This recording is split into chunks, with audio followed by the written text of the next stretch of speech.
রাস্তার পাশে যারা জুতা মেরামত করে বা যারা জুতা পালিশ করে তাদেরকে দেখেন মানুষেরা তুচ্ছ-তাচ্ছিল্যের আকারে কিন্তু তাদেরকে কেউ মুচি বলে ডাকে, কেউ চামার বলে ডাকে, কেউ ঋষি বলে ডাকে, কেউ ঋষি দাস বলে ডাকে, কেউ দাস বলে ডাকে।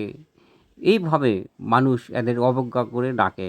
আর কাজকর্ম করে একটি জুতা সেলাই করে কত টাকায় দেয়? ৳২, ৳৫ দেয়।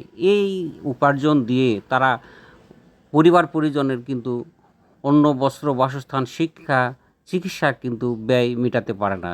ফলে তাদের সন্তানেরাও কিন্তু এই পেশাতে আসতে বাধ্য হয়। তো আমরা মনে করি সরকার বাহাদুর এই জাতিটাকে উন্নয়ন করে অবশ্যই তারা আ আগে আনবেন। তাদের ছেলেমেয়েদের শিক্ষা উপকরণ দিতে হবে। তাদেরকে সুযোগ সুবিধা দিয়ে সমাজে প্রতিষ্ঠিত করতে হবে।